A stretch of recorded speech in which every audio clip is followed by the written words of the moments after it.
time for another board recap podcast. Dr. Smith, how are you today? Great. The start of school's getting close, and we are ready. Boy, it is getting close. I mean, here we are a week away, and it's always this time of year you can just feel the excitement, the energy building, and Yeah. we are going to be ready. You bet. All right, so let's take a look at last night's good news, if you will, from our school board meeting. And so, speaking of back to school, we have two more groups of new teachers going through human resources, new teacher orientation. But as we always say, when you look at these, if you're watching this, several of these individuals come to us with experience, some of them several years experience. So we're welcoming all of those that are brand new to education, but also welcoming those new to the EVSC. And I know you like seeing that as well. Certainly do. And we had new teacher orientation just a few days ago, and what a great mixture of talent that we have new to EVSC. Absolutely. So excited about that. You know, you and I have looked at these pictures all summer long, but everyone was together, about 100 individuals, and Right. you could feel the energy in that room as well. So Certainly very good. exciting. So moving through good news, then also something I know you're very familiar with from your previous role in the school corporation. That is, our marching bands are busy working on our high school campuses, along with our athletes. We're going to be capturing pictures of them as well coming up. But boy, you know school's getting ready to start when you see all these high school students and their coaches and directors out working hard. You bet. Very exciting. And then continuing to move through, we want to say that we're proud of Bossy High School's principal, Aaron Huff. He recently served actually as the president of the national organization of secondary school principals. And then they had their annual big conference recently down in Nashville, Tennessee, and he did the welcoming address. So proud of Mr. Huff. And then also, this was something that's generated a lot of excitement on social media. We captured pictures of this from Wrights High School. If you're familiar with that campus, you know there's a large R in the hill. What do you mean if you're familiar with that If campus? you're familiar. My gosh. Yeah. Who isn't? Especially There may be you. some audience participants that are not that familiar with Evansville, but if you've lived within a 5-mile radius of Evansville, you know that big R on that hill. Absolutely. You do know that. And so we had some people that really took the theme of the Olympics and built around, as you said, that well-known icon on the west side and made it look, if you're looking at pictures, or if you've seen this, they spelled out Paris, Go Lil for Lily King, Wrights graduate, and wishing her well. And so I think she's competed one of her events already this year and still has a couple to go. So exciting seeing an Olympian who represents not only EVSC and Wrights High School, but Evansville and our entire community. Right. And the way she represents our community. Absolutely. And yes. Her mom and dad, great employees of EVSC. Mom just recently retired, but just a great family. It's really been a fun time to watch her throughout her Olympic career and her collegiate career, which was stellar as well. So, and that wraps up good news. So we'll turn it back to you, Dr. Smith, for consent items. Very good. So under consent items, 3.02, consideration allowance of payments, it's $11,644,500 I'm sorry, I'll do that again. $11,644,457.18 for this 2-week period of time.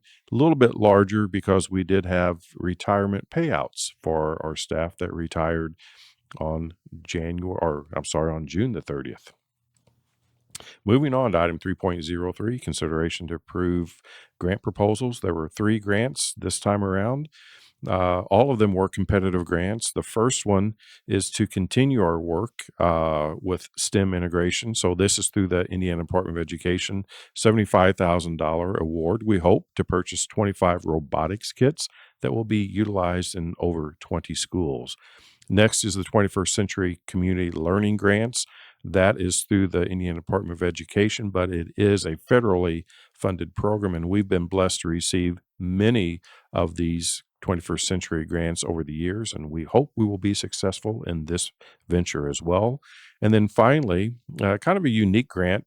This is also through the Indiana Department of Education, also a competitive grant, but this is to help our students in tutoring through AI, artificial intelligence. And we have some interventions that utilize AI, and they are very, very good interventions. So we hope we will be successful in obtaining that grant for our alternative education students. Then moving on to item 3.04, consideration to approve adult meal prices for this coming school year. Since we are community Accessibility Provision School District, it does require us to annually look at the prices that we charge for adult meals. There's a formula that we have to put our pricing through, and then based upon that formula, this year it says that we need to increase adult meal prices to $5. That's up from $4.85 for lunch. And adult breakfast prices will increase a dime from 275 up to 285. Once again, that is all based upon a formula that we're required to utilize. Item 3.05, consideration to approve stipends for food and nutrition staff. So we have had this in place for a year. It has been very successful. This is good news. It for is sure. definitely good news. So we are continuing this process, and I think really this employee benefit for our food and nutrition staff for this coming school year. And it has been very, very successful. And again, it never hurts to remind people what a integral part of the EVSC team our food service employees are. Yes. Today I just was blessed to be able to do the welcome back, and what a great group of people. Yeah. Great Yes. senses of humor, smiles, laughter. So I mean, it getting was a all great these time students with them. fed every day in an efficient manner with good food, nutritious food, it is important. We are the largest food service center south of Indianapolis in the state of Indiana. That is incredible. Yes. Item 3.06, consideration to approve stipends now for the extended day center staff. So back in April, the board approved that for, I believe, 5.5 hour employees. We now have opened it up to every employee that works for us in extended day. And they are also an important part of the EVSC team Absolutely. because we know a lot of our elementary student parents, they need to be working past the school day. And so, boy, that extended day program is very important. We need good employees in that. It is. And we know that's a great benefit, not only for our students, but especially for our families. Item 3.07, consideration to approve the change order number 1 for the bus transportation USGT replacement project of 2024. USGT stands for underground storage tank. So individuals that are familiar with our bus depot know that we have our own refueling station. So those tanks have been in the ground for quite some time. When we did an analysis of the soil, they required us to mediate that a little bit further, and also where that is located used to be residential housing. So when they took down the houses, they filled in the basement with the debris. Over time, that debris settles, or if it's wood, rots, creating some craters. So some of the concrete was uneven. For the safety of our employees, wanted to make certain that that was a very level service. So that was the reason for the change order. Moving on then to item 3.08, consideration approve the renewal with Riverside Insights for COGAT assessment. So we have a great high ability program. Yes. As we always do, we did an analysis of the things that we do for high ability, and really did feel like it was better for our students if they were assessed for high ability, not in kindergarten, second, fourth, and seventh, but really in first grade, fourth and seventh. We are fortunate that we will continue to offer high ability to our students before they're identified in our enrichment programs. But this is, I think, a very good thing for us to do because it will more accurately identify students. I think that's the key. You're right. Moving on then to item 3.09, consideration to approve the agreement with instruction partners, specifically for McGarry Middle School. We've had a long-standing partnership with instruction partners. They do phenomenal work, and McGarry teachers specifically ask that instruction partners dedicate more time to just them. So they are using some of their Title I funding dollars to pay for those services. Because they feel like this is what's going to make the difference. Yes. So excited to see that. And it will.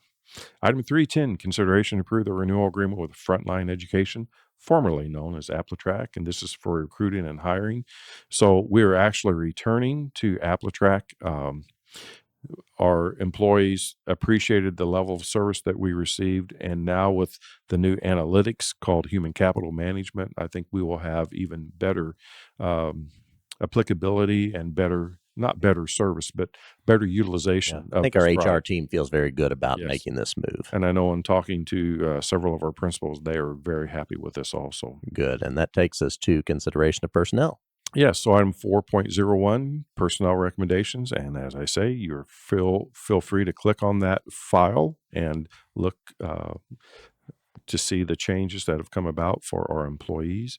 And then what's also unique about this, we have the swearing in of two resource officers that President Gamlin did, and that was action item 4.02. And at the beginning of the meeting, I don't think I mentioned this, but we also swore in our newly appointed school board member as well. So we That's actually correct. had 3 swearing ins Yep. last night. I was going to mention that in continued Okay. business, but you kind of beat me to it.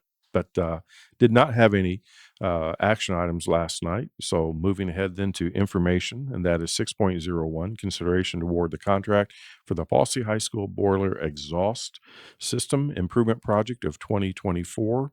And that basically, the recommendation is going to be Midwest Roofing and Insulation. The amount that is $162,800. The funding source then would be general obligation bonds for that Bosse boiler exhaust system improvement. And then continued business. Yes. So in continuing business, we were very fortunate to have Jillian Katacheval, who is a judge, swear in Josh Barnett. And during his onboarding last week, it became very evident that his years as a public school educator, I think he has 7 years with us and then additional years up in the Indianapolis area, as well as his business acumen, certainly is going to pay dividends for us. The questions that he asked and just his knowledge about things, not only school wise, but also business wise, I think is going to make him a very, very good board member. And it was also great because he said specifically he and his wife both went to EVSC schools. They were up in Indianapolis, and they specifically wanted to move back to Evansville when their kids became of school age so that they could get the kind of education and the kind of experience that both he and his wife received in EVSC schools. So I think it's great when you have individuals that also have kids in EVSC schools and serve as a board member. Yeah, definitely. And somebody that wants to give back and still be involved with Right. the local education system. And it is great. Very pleasure to talk to him afterwards and looking forward to the time he's going to Yes. spend. So long-time Evansville residents will know his grandfather, Coach Barnett, coached basketball up at Wrights, actually when I was a student at Wrights. Okay. That's why I was a little bit familiar with that R. I know you know about the R. That's know for just a sure. little bit So about does that. Josh. Yeah. Yes. And then his mom, longtime teacher for us at T Couple. And then his dad was a great social worker at Hillcrest Okay. Home for Students. So just a great family, a strong lineage of educators. Absolutely. And he will be very beneficial for us on the board as a parent, as an educator, and as a business owner. Well said. And then just last but not least, you alluded to this at the beginning. We are right at the time for school to start. The soft start starts next week, Monday and Tuesday, A through J, second half of the alphabet on Wednesday, Thursday, and everybody is back in session next Friday. And boy, we can't wait. That's right. We're ready, and we will make certain that everyone has a successful school year. Okay. Thank you very much, Dr. Smith. We're going to get going next week. Thank you.